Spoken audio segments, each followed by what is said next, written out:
If we look around, AI is all over the places and machine learning is a part of that. Instead of relying on tech giants, can we have our own AI applications which are offline, private to you, and most possibly runs on your mobile phone without an internet connection? The answer is yes. We can run many small AI and machine learning models directly on our mobile phones. Let's see a demo of that. This is my application called AI Vision. Let me open that. For the first time, it may take a little bit time to download the model file. And once it is downloaded, you can go offline. So this is it, a simplistic UI. And before that, I need to do one thing. I need to put some images in a specific folder or path, and let me do that. So here are a couple of images. Let me copy that. Let me go to my phone memory, go to Android folder, then data. Under data, scroll down to the bottom.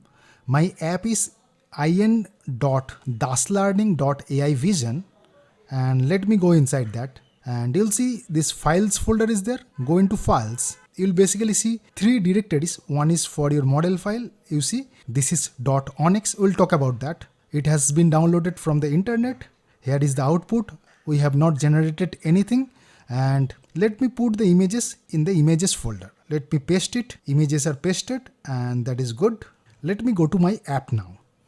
Let me click on this upload image button, and you'll see it will basically take that three folders, which is images, model files, and outputs. Let me go into images, and here are my two images. So let me select the first image, and it is containing three objects on this particular image. And once I click on submit, what it will do, it will try to detect the objects and try to categorize it, like whether it is human or person, airplane, or anything like that. And it will try to score it. Maybe what is the percentage of that? Let's see the demo. Let's click on submit now. It takes around a second, and you'll see some green color boxes are there on your image or the objects, and you have this little download button over there. You can download it, but before downloading, let me show you where it gets generated. If you check the outputs folder over here, and here is your image, and we can directly open from here, and if we little bit zoom it, we have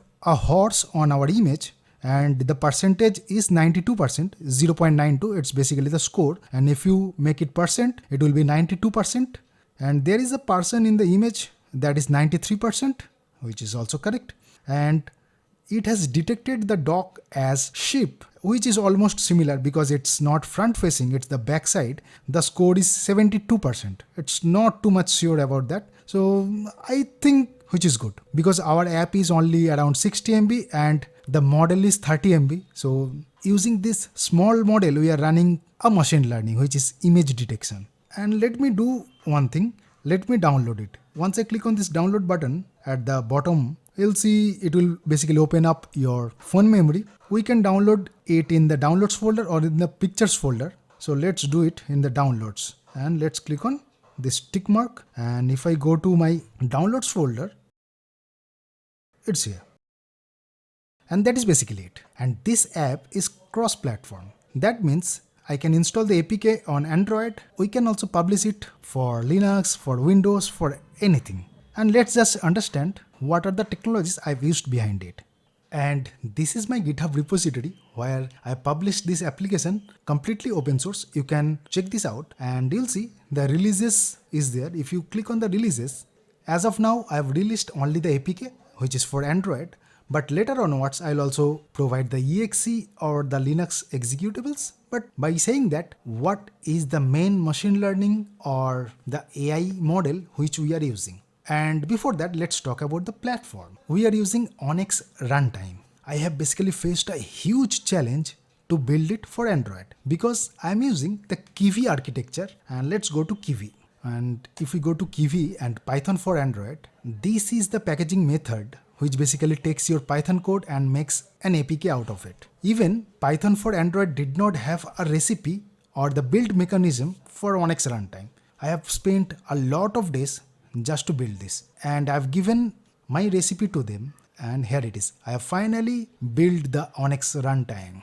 So I've given all of my links which they can use and they can publish to the greater audience that means this Python for Android can have that particular recipe, and developer is already working on that. And if you want to learn more on ONNX Runtime, I'll put a link. You can go through it. It can run almost anywhere on Android, Linux, and wherever you name it. It has many programming language supports like Python, C#, JavaScript, and many more. As you see, you can check the tutorials and other links too. And let's just check. Let me run it on my laptop. I'm running directly using Python, but executables can be built. And you'll see the interface is exactly similar, which we have seen in Android. And here also I can put the images. Let me go in the downloads and let me take this image maybe. Yeah, this one. And let's click on submit.